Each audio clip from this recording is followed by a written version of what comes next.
Hoje vamos falar sobre círculo trigonométrico. Como construir um círculo trigonométrico, de que forma a função de seno, cosseno e tangente se comporta, né, sobre esse círculo trigonométrico. E depois vamos entrar nas funções. Mas esse vídeo aqui é apenas sobre o círculo trigonométrico. Como fazer um círculo trigonométrico? Para fazer um círculo trigonométrico, devemos construí-lo sobre um eixo de coordenadas cartesianas, com centro em zero, ou centro na origem, em O. Ele representa um raio unitário e 4 quadrantes. O raio unitário se dá pelo círculo, tem um raio, né, de uma unidade, seja lá 1 metro, 1 centímetro, uma coisa do tipo, certo? E ele é construído sobre o eixo do nosso gráfico cartesiano. A abscissa, que nós conhecemos pelo x, e a ordenada, que nós conhecemos pelo y. E esse é o nosso círculo trigonométrico. Ele também possui 4 quadrantes. Vamos falar um pouco aqui sobre os quadrantes do círculo trigonométrico. Quando dividimos um círculo trigonométrico em 4 quadrantes iguais, temos os 4 quadrantes que o constituem. Para compreender melhor, observe a figura abaixo. Primeiro quadrante, nós partindo de um ponto P, aqui presente na nossa borda do círculo, seguindo em sentido anti-horário, temos aqui, ó, que de 0 a 90 graus será o nosso primeiro quadrante. De 90 graus a 180 graus, temos aqui o nosso segundo quadrante. De 180 graus até 270 graus será o nosso terceiro quadrante. O quarto quadrante, de 270 até 360 graus. O nosso círculo trigonométrico, né, geralmente pode ser dividido em graus, como a gente conhece aqui. 0, 90, 180, 270, 360 graus. Neles estão divididos os 4 quadrantes.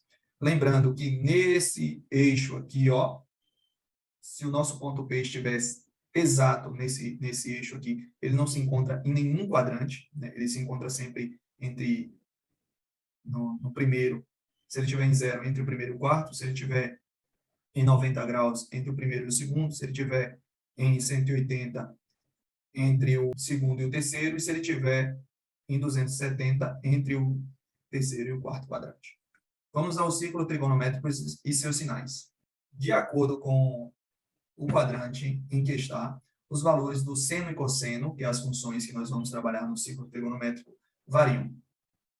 Ou seja, os ângulos podem apresentar um valor positivo ou negativo. Para compreender melhor, veja a figura abaixo. Então, temos aqui, ó, uma função seno, cosseno e tangente. Trabalhando com essas funções, a função seno, ela apresenta o sinal positivo no primeiro e no segundo quadrante. Negativo no terceiro e no quarto quadrante.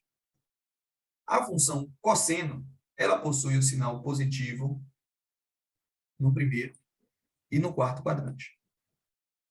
A nossa função cosseno possui o sinal negativo no segundo e no terceiro quadrante. A nossa função tangente, ela possui o sinal positivo no primeiro e no terceiro quadrante, e o sinal negativo no segundo e no quarto quadrante.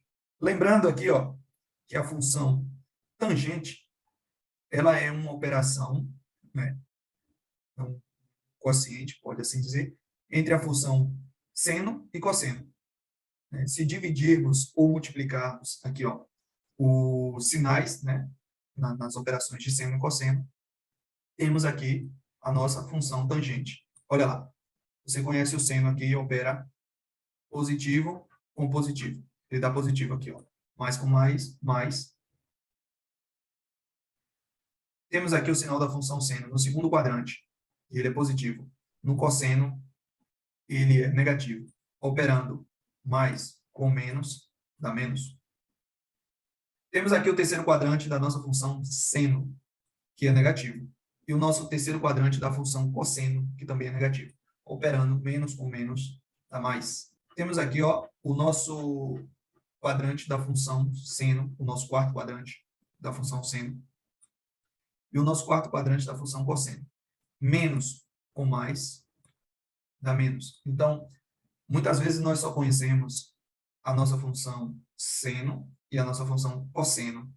Para determinar uma tangente, é só fazer a divisão entre a nossa função seno e cosseno, e aí a gente pode operar o sinal, que ele vai apresentar o sinal correspondente à nossa função tangente.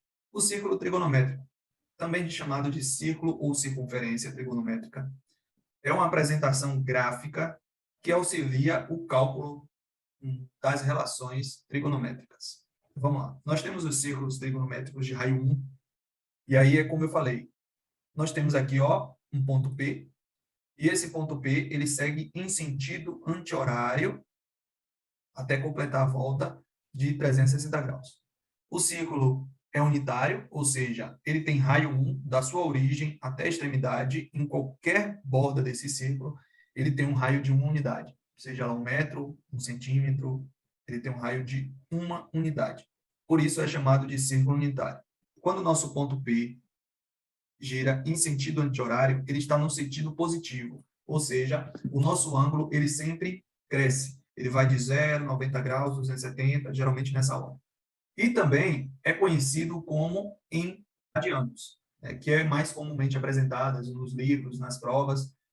Quando este ponto P for para um sentido positivo, ele segue de 0 a π, que é meia circunferência, e completando todo o círculo, ele tem 2π,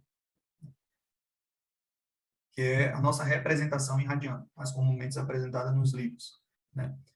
Como aqui o π, um π, ele é 180 graus, esse círculo trigonométrico aqui, seguindo no sentido anti-horário, está apresentando π sobre 2, ou seja, a nossa metade de 180 graus, 90 graus agora. Quando o nosso ponto P percorre de 0 a 270, né, ele percorre no sentido negativo. Então, aqui, a representação no sentido horário, quando ele percorre no sentido horário, ele está percorrendo em sentido negativo. Então, ele percorreu aqui, menos π sobre 2, ou seja, a metade de um π, ou 1/4